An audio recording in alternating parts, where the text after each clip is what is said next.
Hello everyone, welcome to edu tribe. आज का हमारा ऐसे का टॉपिक है women empowerment and feminism. Okay, तो लेट्स स्टार्ट। सबसे पहले क्या क्या चीज़ें हम डिस्कस करेंगे अपने ऐसे में। तो इंट्रोडक्शन पार्ट रहेगा। बॉडी पार्ट में हमें ये 4 चीज़ें डिस्कस करनी है, that is women empowerment and feminism, why women empowerment is important and how to empower women, और विमेन एम्पावरमेंट इन इंडिया कि विमेन एम्पावरमेंट का इंडिया में क्या स्टेटस है, और इन दी एंड कंक्लूजन। तो आपका लगभग ऐसे में सारे पॉइंट्स कवर हो जाएंगे।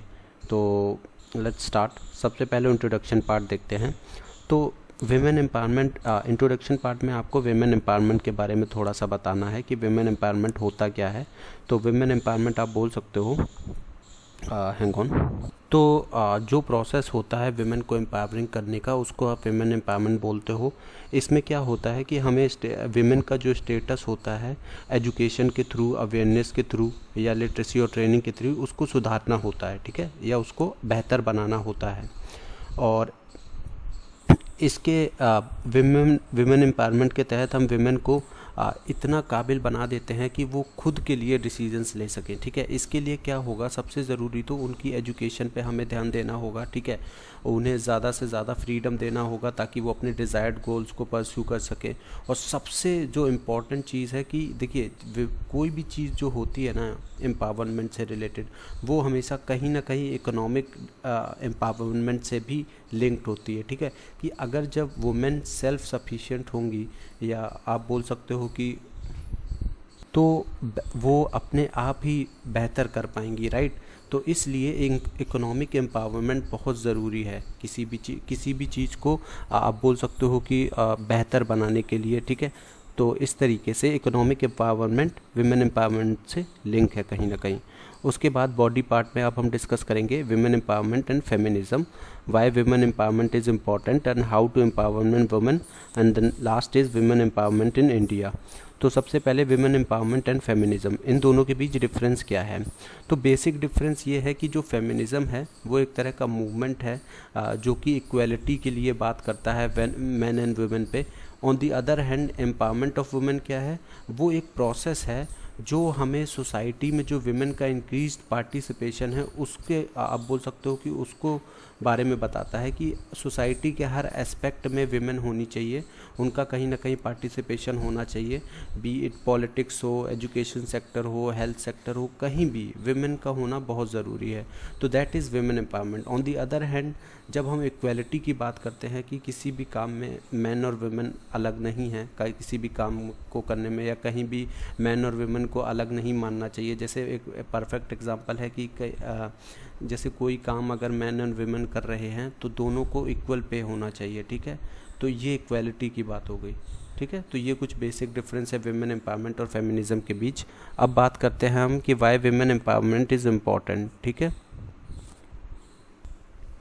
देखिए, एम्पावरिंग वुमेन इसलिए एसेंशियल है क्योंकि ये हेल्थ और सोशल डेवलपमेंट आप बोल सकते हो कि फैमिलीज़, कम्युनिटीज़ और कंट्रीज़ को कंट्रीब्यूट करता है। ओके, जब विमेन सेफ़ होंगी पूरी तरह से और फुलफिल्ड होंगी और उनकी लाइफ जो है वो प्रोडक्टिव होगी, तो वो अपने आप बेहतर करेंगी और वो अपनी स्किल्स को यूज़ करके कंट्रीब्यूट करेंगी हेल्दियर और हैप्पियर सोसाइटी बनाने में, और वो अच्छे से अपने बच्चों को भी रेस कर पाएंगी अगर वो खुशहाल होंगी, सेफ़ होंगी, और आप बोल सकते हो कि इकोनॉमिकली सेटिस्फाइड होंगी, ठीक है।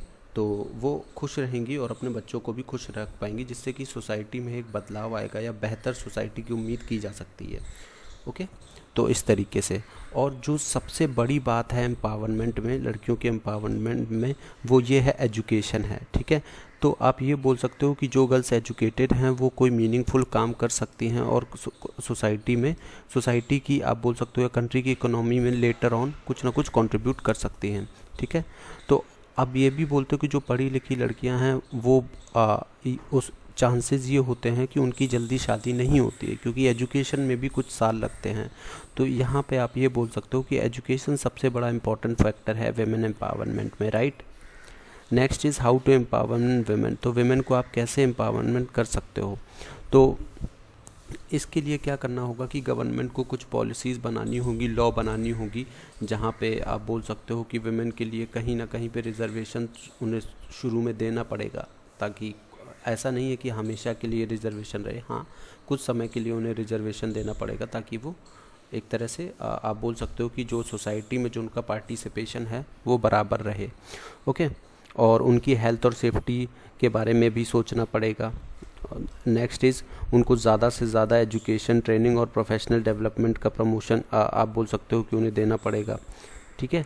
उसके बाद उनको जो वर्क प्लेस हैं वहाँ पे उनकी रिस्पेक्ट करनी पड़ेगी, ठीक है।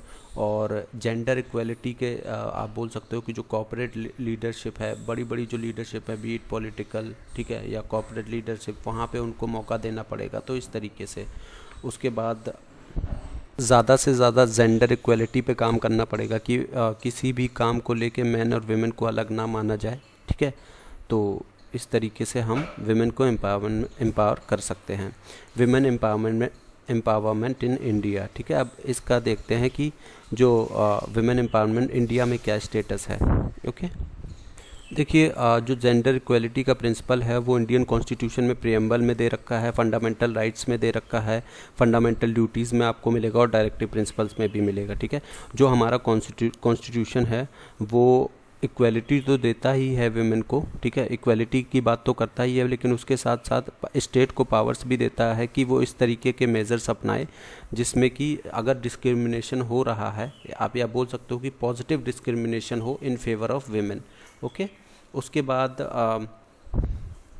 कई सारे आप बोल सकते हो कि NGOs चल रहे हैं विमेन की हेल्प के लिए, ठीक है। तो वो जो विमेन के जो कंसर्न होते हैं उन आप बोल सकते हो कि उनके बारे में वो लोग उस पे काम करते हैं और बहुत सारे इनिशिएटिव लेके आते हैं और विमेन को आप बोल सकते हो कि इंस्पायर करते हैं, ठीक है, कहीं ना कहीं।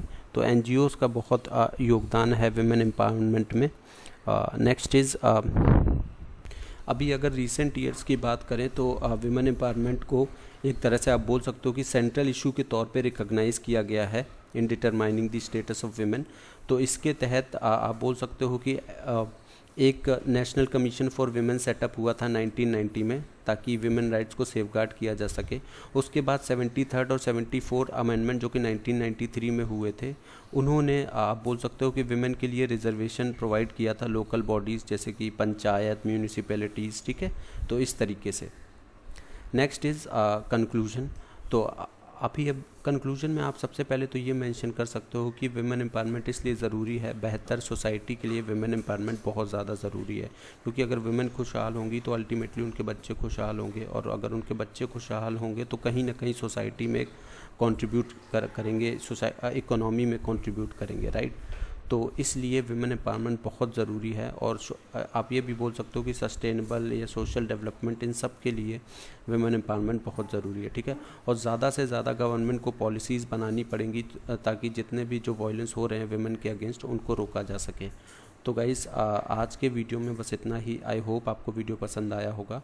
तो अगर आपको और इस तरीके के एसेस चाहिए तो प्लीज़ कमेंट सेक्शन में आप कमेंट कर सकते हैं। Thank you.